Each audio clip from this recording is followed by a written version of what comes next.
Creo que año y medio, un poco más, llevamos en un periodo muy especial. Un virus vino a este mundo y esto creo que cambió la vida de todos nosotros, en todos los aspectos. Yo creo que ninguno de nosotros nos habíamos imaginado que en algún momento íbamos a pasar por una pandemia. Pandemias que, es decir, a través de la historia se han dado muchas, pero creo que como en muchas otras cosas uno cree que le pasan a los otros menos a uno. Y creo que nunca habíamos considerado que fuéramos a experimentar un periodo de pandemia y de la especialidad que nos tocó. Creo que eso ha afectado la economía, ha afectado la salud. Creo que la misma unidad familiar la ha afectado porque, digamos, hay un distanciamiento por de pronto las no visitas que podemos hacer y el compartir en familia como solíamos hacer muchos. La esperanza de un buen futuro o de un mejor futuro en cada uno de nosotros se veía como por allá alejarse cada vez más, o se ve alejarse cada vez más. La esperanza de una vacuna tan controvertida y las noticias de las muertes cada vez más numerosas. En nuestro país tengo entendido que estamos ocupando el tercer puesto ya a nivel mundial y ya escuchamos en las noticias que pasamos de 600 muertes por día. ¿Estamos en 700 ya? Yo no escuché noticias ayer. Y la misma congregación, mire que nosotros nos hemos visto afectados de cerrar la iglesia, la abrimos en diciembre, volvimos a cerrar por el pico que se dio después de la Navidad y reiniciamos en enero, volvimos a cerrar. Es decir, nos hemos visto como congregación en esta casa de oración afectados por esta pandemia. Podríamos decir que hemos sufrido. Hemos pasado momentos de aflicción, de angustia, todos, de una u otra manera. Y como lo hemos enumerado, la muerte, la enfermedad, la pérdida de un empleo, negocios cerrados, una cantidad de negocios, amigos, conocidos que han quebrado en sus negocios. Y el famoso estrés al extremo en muchas personas. Esta semana yo creo que ahorita mi esposita les comentó cómo compartíamos con una persona, hermana de la iglesia, y decía que ella estaba desesperada al punto de paniquearse por todo lo que estaba pasando y por lo que no sabía que iba a suceder. Que ella estaba totalmente angustiada. Y creo que muchos de nosotros, claro. Pero, ¿qué hacemos nosotros cuando tenemos un dolor de cabeza? ¿En qué pensamos o qué es lo primero que buscamos? Una pastilla, ¿cierto? Buscamos una aspirina, un acetaminofén. Otros que de pronto no recuerdan el acetaminofén, recuerdan el ácido acetilsalicílico, que es más fácil de recordar. Pero, ¿qué buscamos en momentos de aflicción? ¿Qué nos tomamos o qué esperamos, qué buscamos en momentos de angustia, en momentos de aflicción? Y ese es el tema que nos regala el Señor en esta mañana. Por eso los invito, hermanos, para que vamos a la segunda carta de Pablo a los Corintios. Y nos vamos a ubicar en el capítulo 1. Segunda carta a los Corintios, capítulo 1.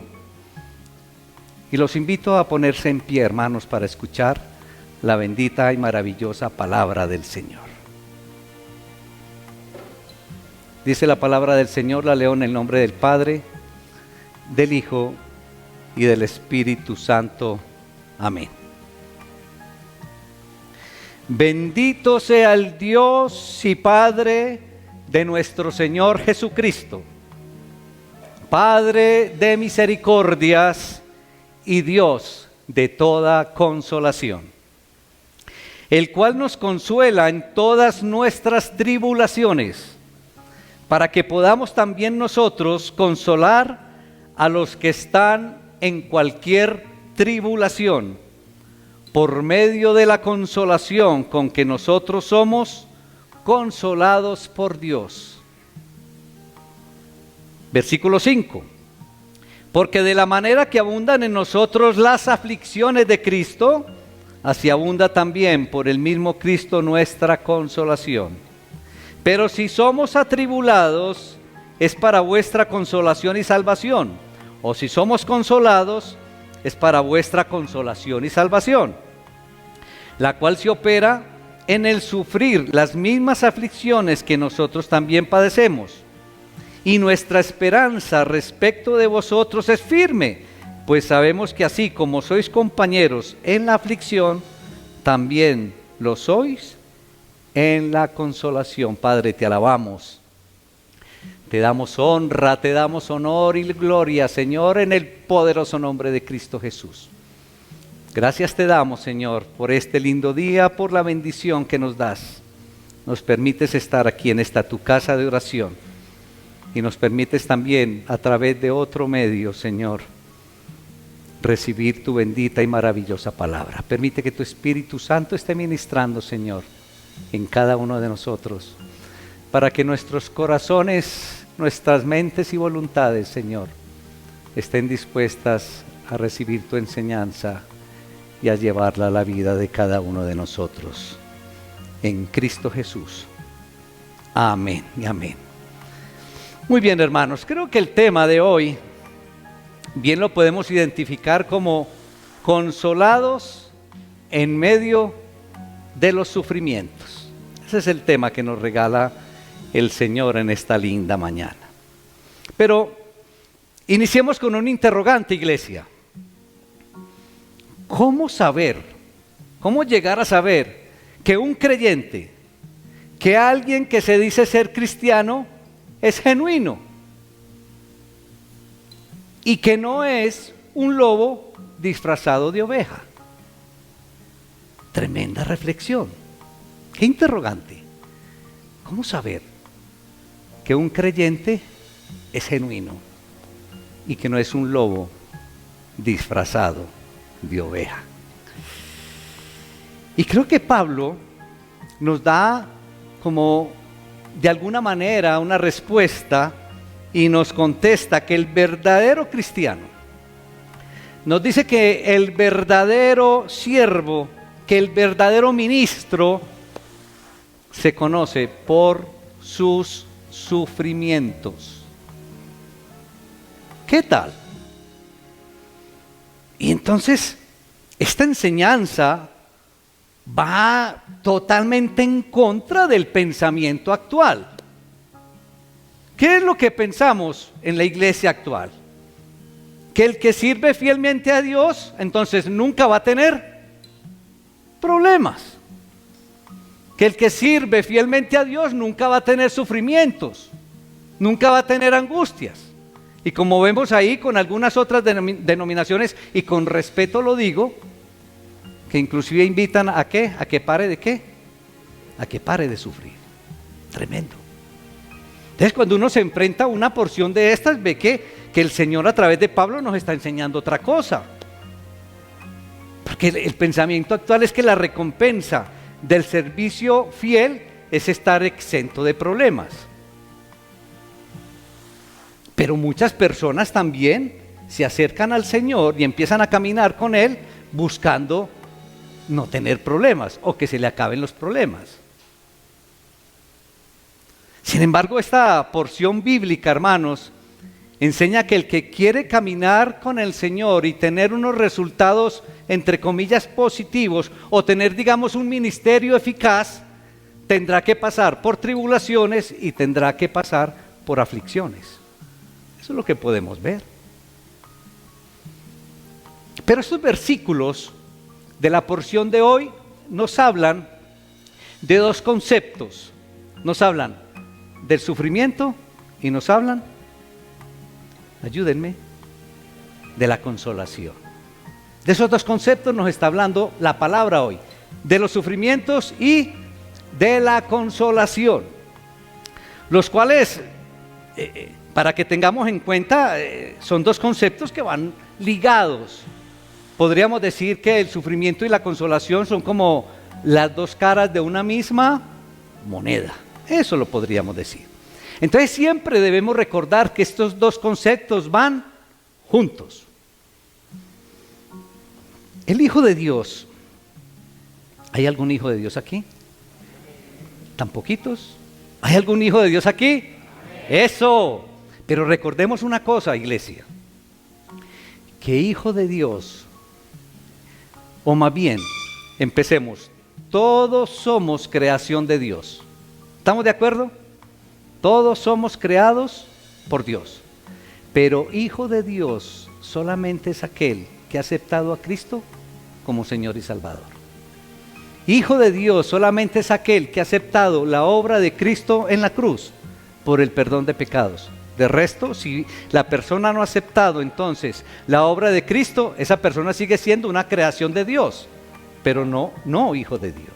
Es muy importante tener claridad en ese concepto. Entonces, el Hijo de Dios siempre puede esperar el consuelo de Dios en medio de la aflicción. Es lo que nos está enseñando esta porción de la palabra.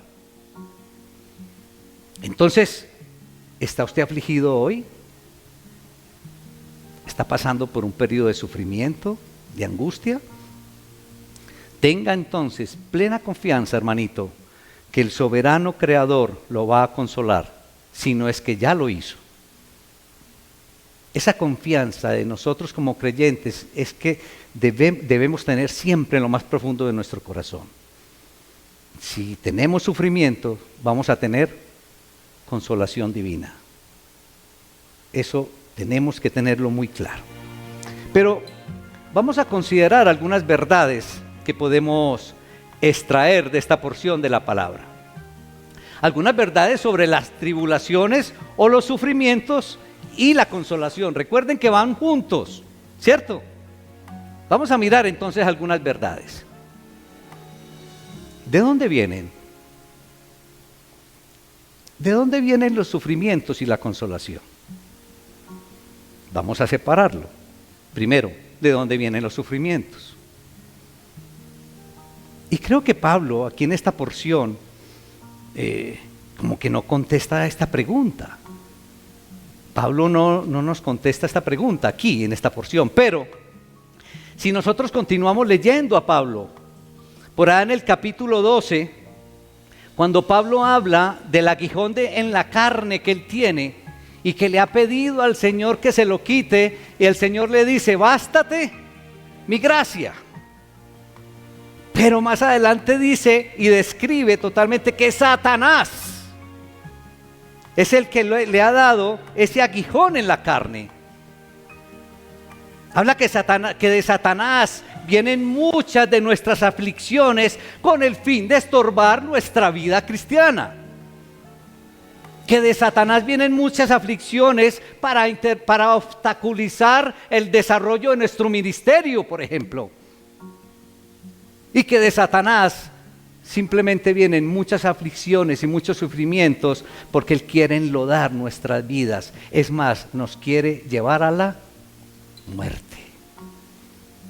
Pero ojo, hermanos, si estamos mirando de dónde vienen entonces los sufrimientos, ok, el número uno es de Satanás, pero no todo viene de Satanás.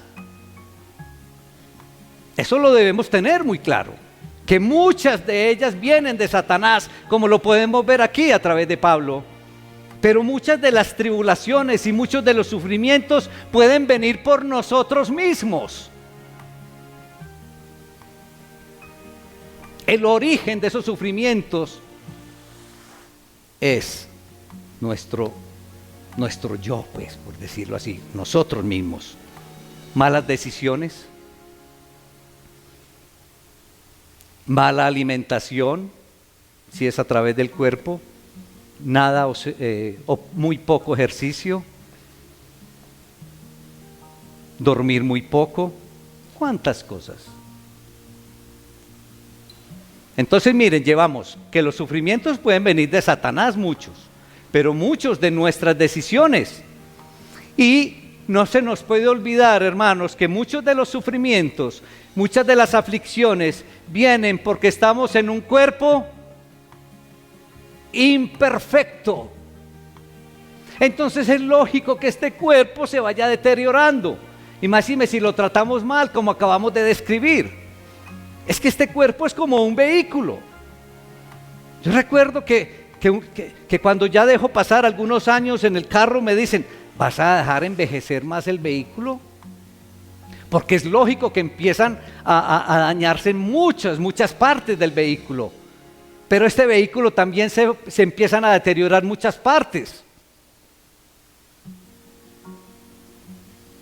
Entonces, notemos. Si estamos hablando de dónde vienen los sufrimientos, miren que vienen. Primero de Satanás. Segundo, de nuestras decisiones, de nosotros mismos. Y tercero, que estamos en un cuerpo imperfecto. Eso queda totalmente claro. Ahora hablemos de la consolación. ¿De dónde viene la consolación? Es así, es irrefutable. La consolación viene de Dios. Porque la porción de la palabra nos dice hoy que Él es el Padre de misericordias y el Dios de toda consolación, hermanos. Entonces la consolación solamente viene de Dios. Nosotros somos consolados de Dios, dice, encontramos ahí en el versículo 4. Cuando pasamos por aflicciones, iglesia, el Señor viene a nuestro lado para consolarnos. Qué hermoso es. Ahora, viene otra pregunta. Ya miramos de dónde vienen. La otra pregunta es, ¿se pueden evitar? Y de acuerdo al texto parece que no. Parece que no se pueden evitar. Quisiéramos que esto fuera de otra manera, pero no es así. Si profundizamos bien y miramos bien el texto, parece que no. Porque cuando uno mira en el texto ni siquiera hay un tal vez, como una ventanita de esperanza que no se pueda andar, no lo encontramos. Sino que da por sentado que sufriremos, pero que después vamos a recibir consuelo. Eso es lo que podemos deducir del texto. Uno, si miramos el tiempo en que está el verbo, se encuentra en el tiempo presente. Nuestro Padre nos consuela en todas nuestras tribulaciones, o sea que podríamos decir que no hay escapatoria. Entonces todos, hermanos, obreros, líderes, ministros, pasarán por pruebas y seremos todos objeto de consolación divina. Eso sí nos debe quedar claro. Ahora, y es una pregunta que yo creo que todos nos hacemos, todo el pueblo cristiano nos hacemos esta pregunta. Bueno, ¿pero por qué sufren los siervos fieles? Que es una pregunta que con tanta frecuencia la escuchamos nosotros como ministros. Y nos dicen, pero pastor, si empecé a caminar con el Señor y me está yendo más mal. ¿Por qué? Por lo que le venden, por el pensamiento actual, porque piensan que si empiezan a venir a una iglesia o empiezan a caminar, entonces todos sus problemas van a desaparecer. Pero ¿por qué sufren los siervos fieles? Y creo que la respuesta es que la adversidad, hermanos, viene al que sirve a Dios, precisamente porque cumple con su deber cristiano. O sea que si cumplimos con el deber cristiano, vamos a sufrir. Tremendo. Y cuando se habla de las aflicciones de Cristo, ahí en el versículo 5, no son las que padeció el Señor allá en su ministerio y en la pasión. Más bien son las que nosotros sufrimos en el transcurso de nuestro ministerio y en el transcurso de nuestra vida cristiana. Y creo que no son pocos los problemas. Según el texto dice, utiliza la palabra abundan las pruebas, pero también el consuelo. Y creo que todos podemos dar fe que esto es cierto. Pero cuando uno cumple de verdad el deber cristiano, es decir, cuando uno comparte la palabra, cuando uno evangeliza, cuando uno habla con las personas, es cuando uno puede experimentar este tipo de cosas. Ahora, si usted es un creyente que solamente se limita a venir a una iglesia, a escuchar y no pasa nada, pues creo que no va a poder o no va a experimentar ningún sufrimiento de este tipo. Creo que todos hemos experimentado estas aflicciones, estos sufrimientos por causa de nuestra fe, por causa de nuestra creencia. Pero, ¿y cuál es el propósito entonces? ¿Cuál es el propósito de esta dupla sufrimiento y consolación?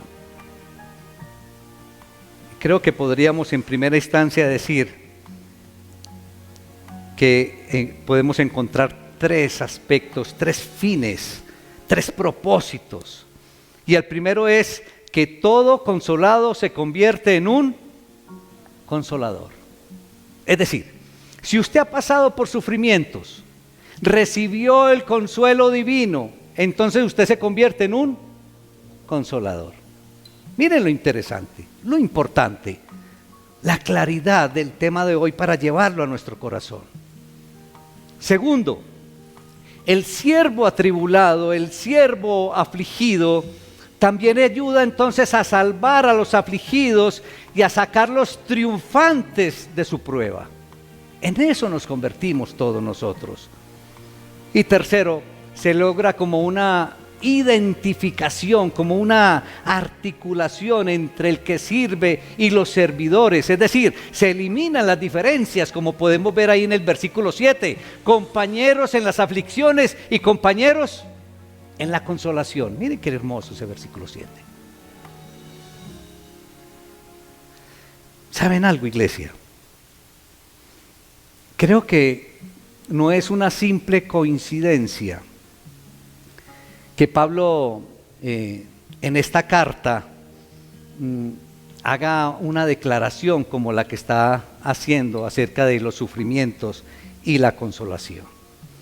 Creo que más que en los otros escritos que tiene Pablo, más que en todas las otras cartas, esta segunda carta a los Corintios contiene como un detalle, podríamos decir, conmovedor de todos los sufrimientos de Pablo, de todas las aflicciones de Pablo, con las cuales que experimentó Pablo, por las que transitó Pablo. Cuando uno va al capítulo 11 de esta misma carta, uno puede encontrar una descripción de todas esas experiencias por las que pasó Pablo. Pablo pasó trabajos, pasó cárceles, azotes, naufragios, fatigas, hambre, sed, frío y desnudez. Ojalá ustedes pudieran deleitarse ahí en ese capítulo 11 para que vean Pablo cómo describe todos sus sufrimientos. Entonces, ¿cómo no iba a hablar con autoridad Pablo el tema del consuelo? Si había pasado por sufrimientos y había recibido el consuelo de Dios. Entonces Pablo tenía toda la autoridad para hablar no solamente de los sufrimientos, sino del consuelo, y con mayor razón del consuelo. Entonces Pablo era una autoridad del tema. Pero creo que en esos versículos, iglesia, Pablo menciona dos cosas que quiero resaltar, dos cosas importantes para todos nosotros. En primer lugar, dice que Dios es Padre de toda misericordia y Dios de toda consolación. Estas dos características que describe Pablo de la persona de Dios ponen en relieve entonces toda la bondad de Dios, toda la bondad de su corazón, del corazón de Dios. Ahora, si bien Dios ama a todos por igual, Dios ama a toda su creación y en especial a todos sus hijos por igual, pero creo que es verdad que Dios tuviera como una especial compasión por aquellos que están pasando por una situación de angustia, de injusticia, de opresión o de abandono. Eso es innegable. Entonces Dios ama a todos por igual, pero tiene algo muy especial por aquellos que están sufriendo. ¿Y saben algo? Cuando yo reflexionaba acerca de este aspecto del Señor, y yo pensaba en mis hijos, los amo profundamente, los amo por igual. Pero ¿qué pasa cuando uno de los dos está pasando por una crisis, por una enfermedad? ¿Qué pasa? A mí se me despierta algo especial de bondad hacia él, de acompañamiento hacia él, de consuelo hacia él. Pero dejo de amar al otro hijo. Ahí es donde y yo decía, Señor, ahora te entiendo. Ahora entiendo con claridad esto que te pasa a ti, con los que están pasando un sufrimiento, una angustia, una opresión, un abandono. Tú sientes algo especial como yo también lo siento con mis limitaciones. Las siento ahora tú con tu grandeza y tu poder. Y no pocas veces en el Antiguo Testamento, mis hermanos, se le describe como el Dios de los quebrantados de corazón. Cuando uno va al Salmo 147, versículo 3, uno encuentra esa descripción de Dios. Y en forma sobrenatural, el Señor ministra a los que están en crisis y venda sus heridas para que sean restaurados o sean sanados. ¡Qué belleza! Y así lo ha hecho el Señor con incontables personajes a través de la historia, visitándolos en momentos de angustia, visitándolos en momentos de sufrimientos y trayendo sobre ellos la manifestación o su manifestación poderosa de la gracia. Lo puede ver a través de toda la historia, a través de las páginas de las Sagradas Escrituras, como el Señor ha visitado muchos personajes en esos momentos de crisis. Y en segundo lugar, entonces, Pablo afirma que él puede consolar a otros con la misma consolación. Y aquí quiero hacer una claridad. Pablo lo que está diciendo es que él puede consolar con la misma consolación, pero con la misma consolación que recibió ¿de quién?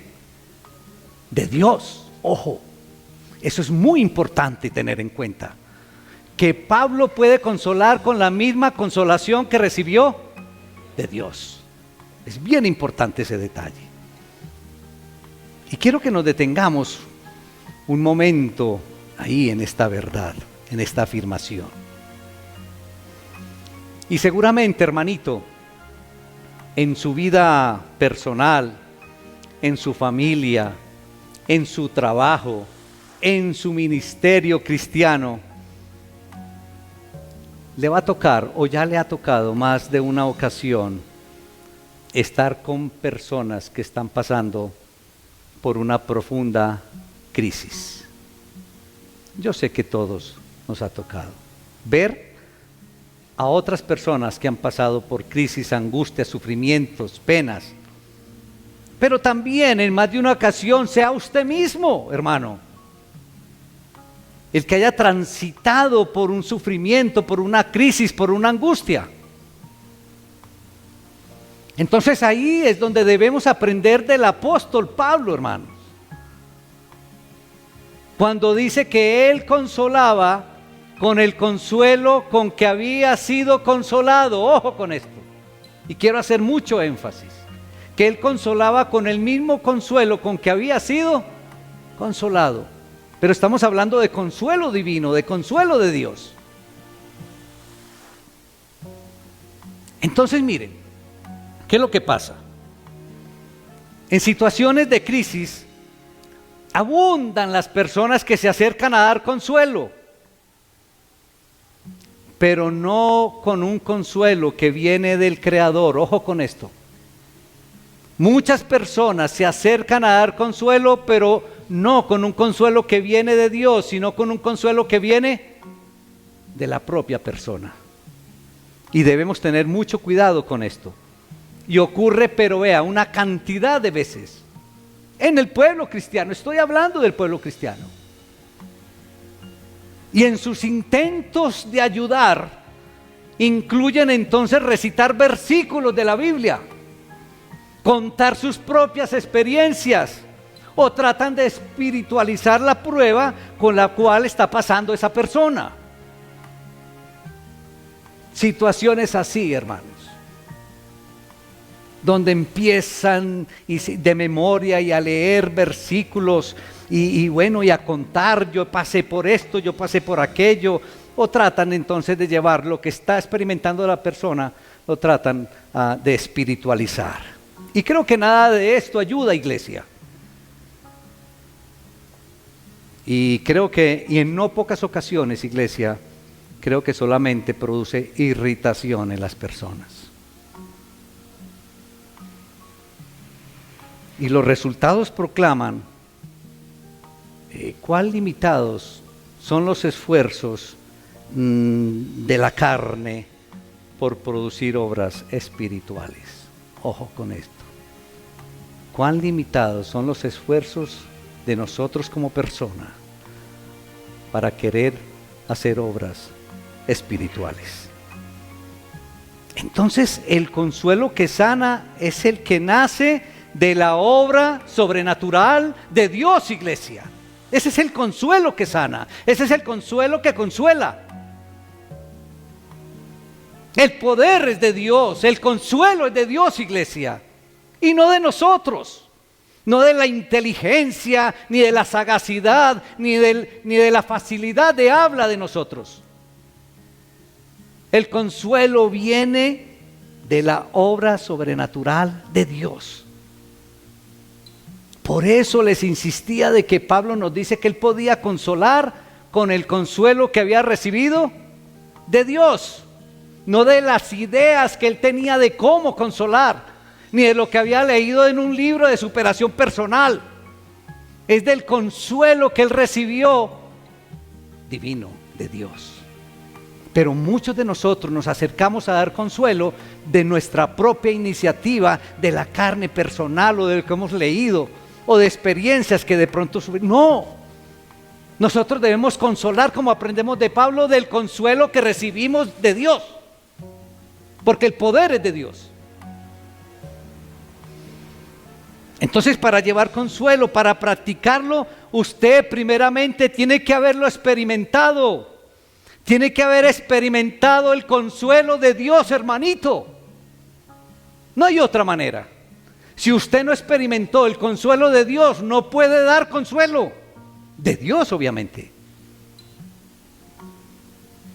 Entonces, no es suficiente que usted haya pasado por pruebas.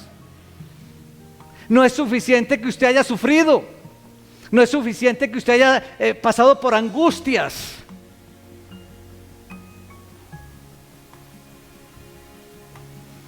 Esto no te capacita para consolar. Lo indispensable es que tú hayas experimentado. Lo indispensable es que tú hayas recibido el consuelo de Dios. Porque el consuelo que nosotros podemos llevar es el mismo consuelo que recibimos para entregarlo, pero es un consuelo divino, no un consuelo humano. Eso es lo importante que debemos llevarnos de una porción como la de hoy. Entonces, si yo he sido consolado por Dios, si yo he experimentado el consuelo divino, entonces yo conozco de primera mano el tema de la bondad de Cristo. ¿Me estoy haciendo entender? Yo conozco la bondad de Cristo porque la experimenté, porque yo recibí el consuelo de Dios. Entonces, al acercarme a otra persona en crisis, al acercarme a otra persona que esté atribulada, entonces yo lo haré o tú lo harás con la misma sensibilidad, con la misma ternura, con la misma compasión, con el mismo cuidado que el Señor tuvo cuando se acercó a ti cuando estabas en tribulación. ¿Te estás dando cuenta, hermanito? Qué hermosura la porción de hoy. Entonces, cuando yo recibo consuelo de Dios, entonces yo he experimentado la bondad, el amor, la compasión, la ternura de Dios.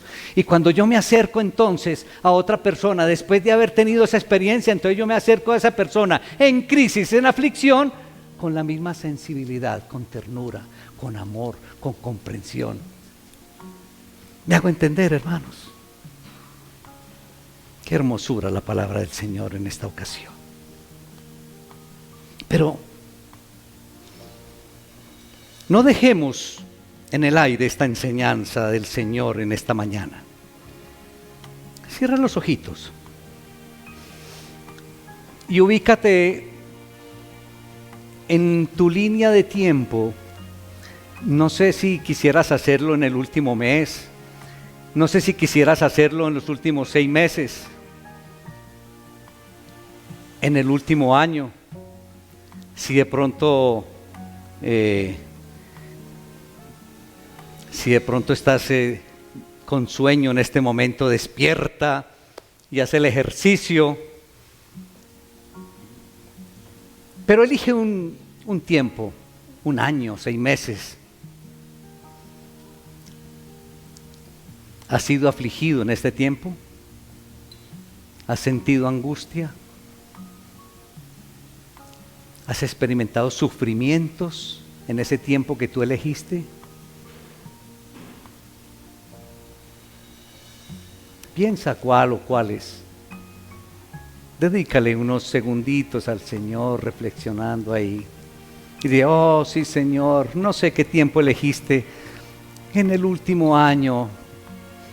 Yo he pasado por esto, por aquello, esas situaciones que te llevaron a la angustia, al sufrimiento, a la aflicción.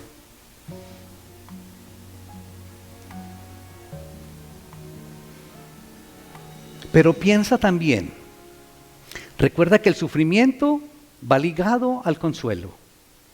Son las 2 caras de la misma moneda. Piensa de qué manera recibiste el consuelo divino. A veces, y este ejercicio es importante, hermano y hermana, porque a veces recibimos bendiciones y cosas maravillosas del Señor, pero no reflexionamos sobre ellas. ¿Cómo recibiste el consuelo de Dios en esas situaciones de aflicción, de crisis, de angustia? Y dale gracias al Señor. Quizás nunca recapacitaste y quizás nunca le diste gracias al Señor por ese consuelo divino que recibiste en esos momentos de angustia.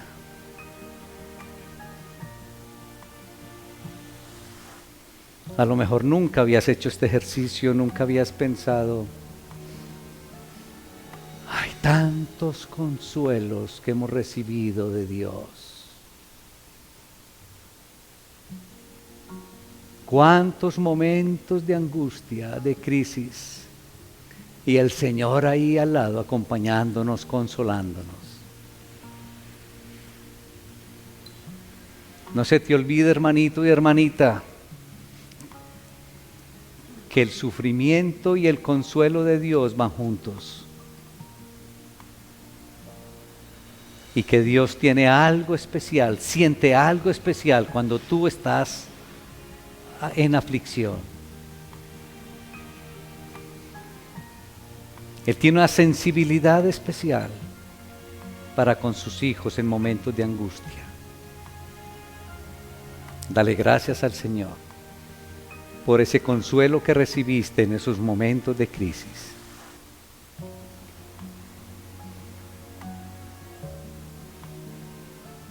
Pero piensa también si en ese mismo tiempo viste a algún hermano, algún familiar, algún vecino, algún conocido, algún compañero, si lo viste sufrir, si lo viste pasar por momentos de angustia, por sufrimientos. Piensa, no sé si uno, varios.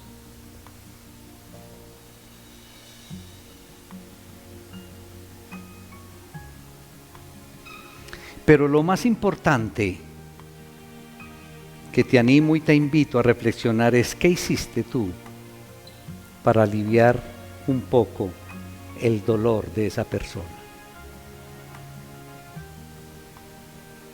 ¿Qué hiciste? ¿O fuiste indiferente simplemente?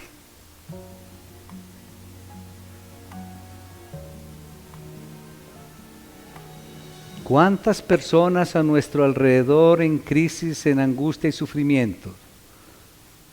Los vimos sufrir y no hicimos nada por calmar su dolor.